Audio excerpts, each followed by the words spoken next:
Okay, new cool down for May and June. Again, please don't send this to clients. I'm doing this just for the internally for the team. So we can keep a little more casual, a little quicker, less queuing because you guys know everything. So calf stretch for the first one, pretty straightforward.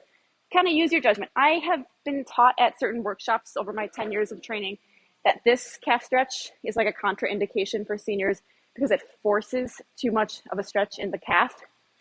Um, it's a relative contraindication though. It's not an absolute contraindication, meaning, it's gotta kind of depends on who's doing it. So maybe let the clients choose, show them that one, but then also show them like the standard one, which we would do for Defy, which is, pressing their body against the wall and just stepping 1 foot back, straightening the leg, and this is going to be less strenuous or whatever of a calf stretch. So again, it is. I have learned at senior workshops that that traditional calf stretch is a contraindication. Use your judgment. Again, maybe let clients decide what they want to do. Stop flipping. Swivel neck stretch. This is a good one. Typically, we do isometric stretches for our cool down, dynamic ones in the beginning, but this one's it's a little movement because we did the upper trap neck stretch last time. So swivel neck stretch is simply a little forward swivel, but basically keeping the head in the down position at all times. So the main focus is always the back of the neck here. So it's a very small, it feels really good. It's a really small movement. So we're not doing like a full 180, not doing a side to side, not rolling back. Never have your clients roll their neck back. That's an absolute contraindication, by the way. Doing like a full, don't do that. Anyway, but that is a swivel neck stretch.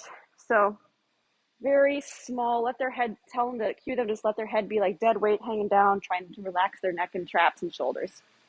30 seconds of that. Laying butterfly stretch. We did butterfly for the previous cool down, but now we're gonna do laying. It's actually the same as the starting position of that hamstring hip bridge that was in our base for build warm up a couple weeks, like last month or whatever. That was super awkward.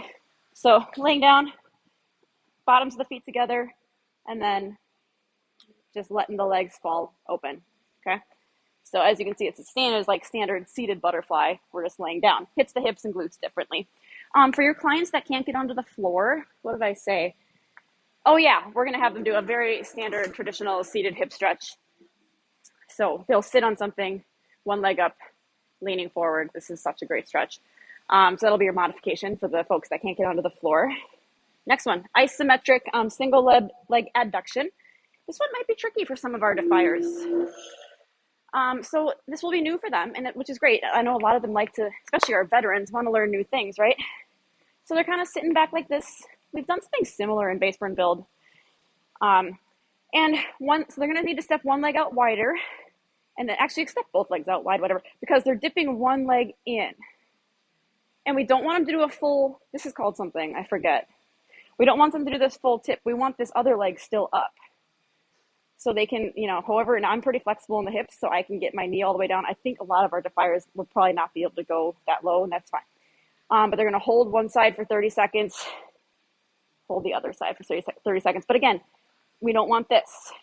This is a little too much torque on the hips and knees. So for your clients that can't get onto the floor, once again, what did I say? Oh yeah, it's going to be the same. Sorry. It's going to be the same idea. So they need to sit really close to the edge for this one, like really close to the edge, because this leg is going to dip in. They can rest on this leg. It doesn't matter. We're focusing on the adduction with this leg. If you're sitting back too far, you can't really do it. So they need to be really close to the edge. Next one, isometric thread the needle.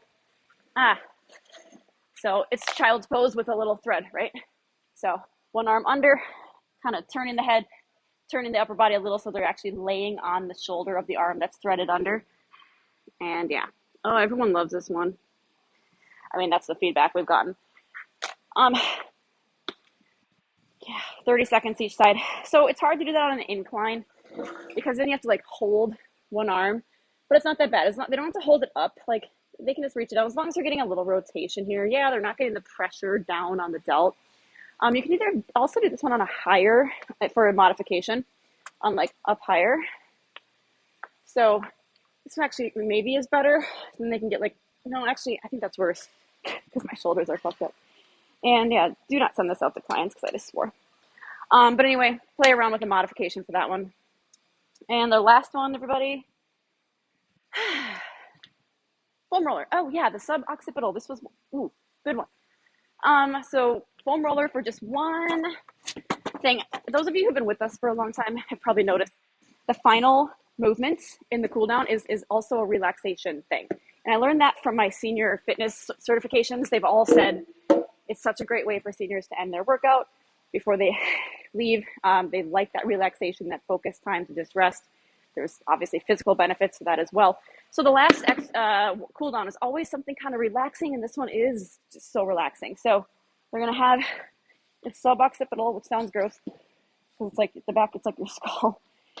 But you want to make sure you're cueing them to lay the roller on that. If you feel behind your head, God, ugh. You feel behind your head, there is a soft, like squishy part here. So it's not the base of your skull. It's not where your spine starts to stick out, but it's in the middle. It should be kind of soft and squishy. That's where we want the roller. Okay. Now they can just lay here, but ideally you want to do little turns from side to side. Really small, like I'm probably moving my head like an inch or two side to side. If they go farther, that's fine. But then every time you turn, you hit like the base, like the corner. It's not the corner because I know your skull is round, but like you hit kind of behind the ear, like the bone where your skull sticks out, and so it's a little uncomfortable. So you want to stop before you hit that. That's why it's only like 1 or 2 inches. It's very, very relaxing. Tell them just to focus on that little spot. Breathe. That's going to be for 60 seconds for that final relaxation. So, okay, that's the cool down for the next 2 months. Hope they enjoy it.